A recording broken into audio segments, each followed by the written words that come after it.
রাধে রাধে বন্ধুরা, কেমন আছো সবাই? আশা করছি সবাই খুব ভালো আছো।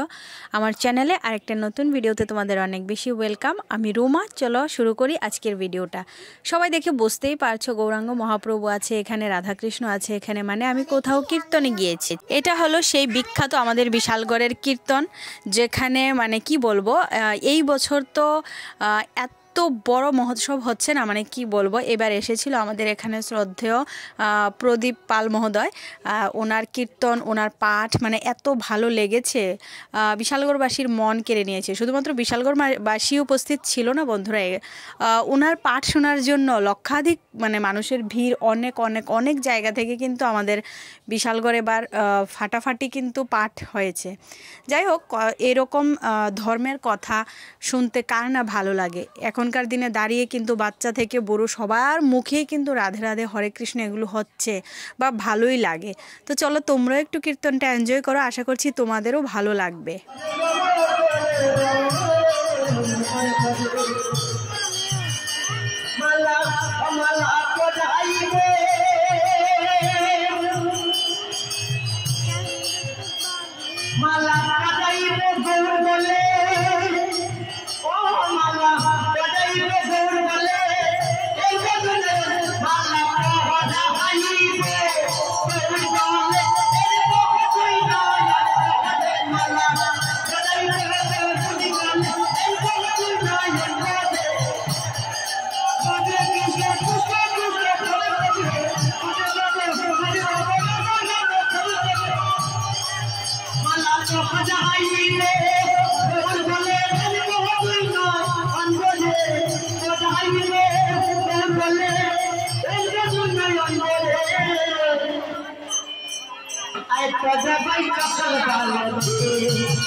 তুমি পার করো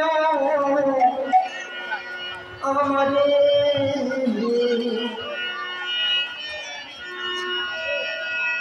তুমি পারে পারে করবা আমি জেনে বার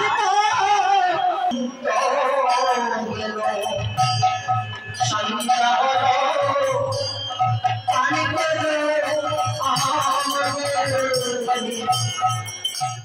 কীর্তনে যাব, তারপর আবার কিছু কিনবো না। কীর্তন মানে কিন্তু বিরাট বড় একটা মেলা বসে ওইখানে, আর সেখান থেকে বাচ্চাদের খেলনা থেকে শুরু করে মানে কোন জিনিস এখন কীর্তন মেলায় ওঠে না বলো।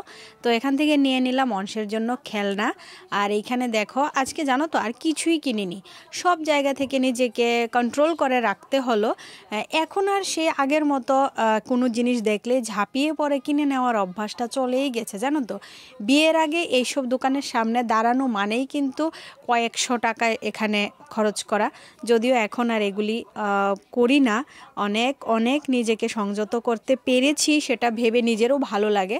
আর এইখানে দেখো ফোঁটা নিয়ে নিয়েছি, চন্দনের ফোঁটা, তো সেখানে দক্ষিণা দিয়ে দিলাম। আর এখানে এখন দেওয়া হবে লুট, যেটা সেটা মানে বাতাসা মন্ডা দিয়ে যেই লুটটা দেওয়া হয় সেটা আমার শাশুড়ি মা দেবে অংশকে নিয়ে। তো মাকেও নিয়ে গিয়েছিলাম, মা শাশুড়ি মা সবাই মিলেই, তোমাদের দাদাভাই তো আছেই দেখতে পেলে। তো এখানে সবাই মিলেই কিন্তু আমরা আজকে কীর্তনে এসেছিলাম। তো অংশের কিন্তু দেখেছো তো ঘুমও পেয়ে গেছে, জানো তো, আজকে দুপুরবেলা ঘুমায়নি। তো বিকেলবেলা চলে গিয়েছিলাম কীর্তনে, আর সন্ধ্যা যেই মাত্র হয়েছে ওর ঘুম ঘুম ভাব হয়ে গিয়েছিল। বাড়িতে এসে যদিও সঙ্গে সঙ্গে ঘুমায়নি, কারণ খেলনা পেয়েছে, তো কিছুক্ষণ সময় তো খেলনা দিয়েই কাটিয়ে দিয়েছে। আর এখানে আমি দেখো আরতিটা সেরে নিলাম, মানে আমি আমার আরতিটা আর কি, মানে ভগবানকে দেখিয়ে দিলাম ধূপধুনো দেখিয়ে। তারপরে ধূপকাঠির জায়গায় ধূপকাঠি, মোমবাতির জায়গায় মোমবাতি দিয়ে ভালো করে।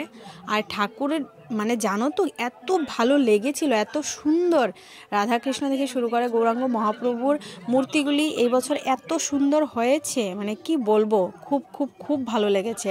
মানে দাঁড়িয়ে থাকলে দাঁড়িয়ে থেকে তোমার শুধু দেখতেই ইচ্ছে করবে, এরকম ভালো লেগেছে। তো যাই হোক, বেশিক্ষণ সময় থাকতে পারিনি। তো এখানে দেখো অংশ কিন্তু এই বছর নিজে নিজেই লুট দিচ্ছে, মানে নিজে বলেও দিচ্ছিল। তো সেটা ভালোই লাগছিল, আর সবাই মিলে নিচ্ছিল, সেটাও খুব ভালো লাগছিল। আর এই বছর জানো তো, অংশ যে সময় লুট দিয়েছিল সেই সময় না, আরেকটু পরে আরেকজন একটা মানুষ লুট দিয়েছিল, অনেক বছর পরে বলতে গেলে। আমার মাথায় একটা বাতাসা এসে পড়েছে, ফট করে পড়েছে, তো মাথায় খুব ব্যথাও লেগেছে। তো এখন চলো এবার বাড়ি চলে যাচ্ছি, আমি আর মা। আমি তো বাড়ি যাব না, মানে আমার এই বাড়িতে আসবো। দেখেছো তো, বারবার সবসময় বলি না, মেয়েদের বাড়ির অভাব নেই, আবার মেয়েদের বাড়িও নেই, বাপের বাড়ি শ্বশুর বাড়ি, সেই রকম আর কি কথা। তো দেখো বাড়ি চলে এসেছি, আর অংশের খেলনাগুলো দেখো। তো চলো অংশ এবার খেলনাগুলি দিয়ে খেলা করো। আজকের মতো টাটা, দেখা হচ্ছে নতুন আরেকটা ভিডিওতে। আজকে ভিডিওটা কেমন লেগেছে তোমরা অবশ্যই জানিও কিন্তু। চলো বাই।